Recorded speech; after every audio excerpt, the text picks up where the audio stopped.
नमस्कार मित्र आणि मैत्रिणींनो, आज मी तुम्हाला आमच्या गावामध्ये घडलेली एक सत्य घटना सांगणार आहे. आमच्या गावामध्ये एक कुटुंब राहत होतं, म्हणजे रानामध्ये राहत होतं ते कुटुंब. आणि रानामध्ये राहत असल्यामुळे त्यांना ना पाण्याची सोय म्हणजे घराजवळील पाण्याची सोय नव्हती. म्हणून मग म्हणजे घराजवळ एक धबधबा होता. डोंगराकडे ना एक धबधबा होता. तर त्या धबधब्याकडे ना त्यांना ते पाणी आणायला लागायचं. म्हणजे कसं रात्रीचं पाणी आणलं की दिवसभर ते पाणी रानातली कामं करायला मोकळे होतील असं असं ते करायचे. मग ते काय करायचे, लवकर पाणी आणून ठेवलं की दिवसभर रानातली कामं करायला मोकळे झाले की मग ते तसंच त्यांनी चालू ठेवलं. मग त्यांच्या मुलाचं एक दिवशी लग्न होतं. लग्न झाल्यावरती घरात सून येते. मग आता ते म्हणजे त्या मुलाचे आई वडीलही वयस्कर असल्यामुळे त्या घरातल्या सुनेलाच घरातली सगळी कामं करायला लागायची. मग ते तिची सासूबाई होते, म्हणजे त्या म्हणजे मुलीची सासू होती ना, ती काय म्हणली की आपल्याकडे असं असतं की पाणी बाहेरनं म्हणजे धबधब्याकडनं पाणी आणायला लागतं, तर तू पाणी आणत जा, बाकीचं मी तोपर्यंत घरातलं बघते. मग ती काय करायची, ती म्हणली ठीक आहे. मग तिला टायमिंग सांगते, या वेळेत पाणी आणायला जायला लागतं. मग ती काय करते, रोज पाणी आणायला जाते.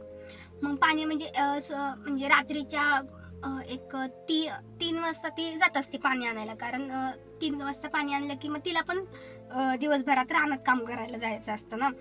मग पाणी आणायला गेली की मग तिला ना असा पुढे पाण्याचा हंडा घेऊन चालली की मागणं ना तिला एक आवाज यायचा की येऊ का असं. मग असं करता करता ना खूप दिवस गेले.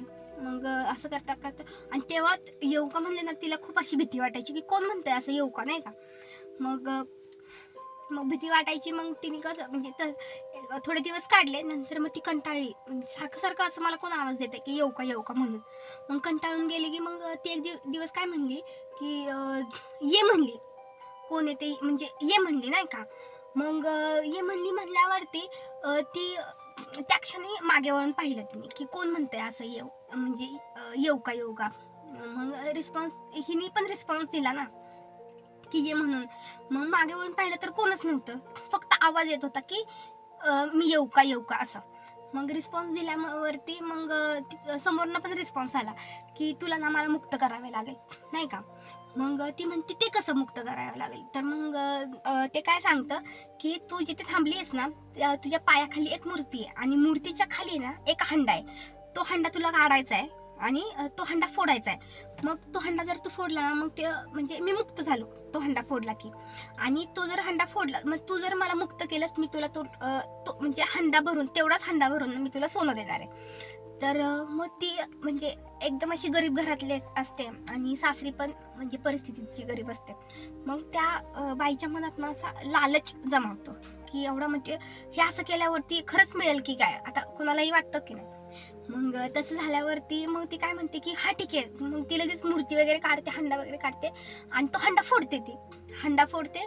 मग जसा की हंडा फोडल्यावरती असं ना त्याच्यातनं असं काळं असं सावट बाहेर येतं. मग म्हणजे नॉर्मल असतं ते, असं भीती वाटण्यासारखं काहीच नसतं.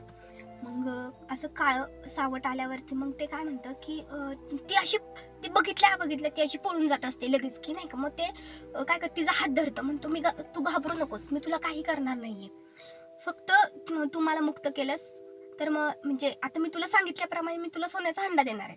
मग तो काय करतो, सोन्याचा हंडा घेतो आणि तिच्या हातात देतो. फक्त म्हणतो माझी एक अट आहे, तू सोन्याचा हंडा घेऊन म्हणजे घरी जायचंयस, पण घरी जाईपर्यंत तू मागे वळून पाहायचं नाहीस. तर ती म्हणते ठीक आहे, मी नाही पाहणार मागे वळून. मग ती जाते आणि म्हणजे घरापर्यंत जाते आणि घराच्या उंबऱ्याच्या मागे जस्ट एक अर्धा इंचावरती ती पाय ठेवते आणि तिच्या मनात काय असं येतं काय माहिती, आणि ती मागे वळून पाहते.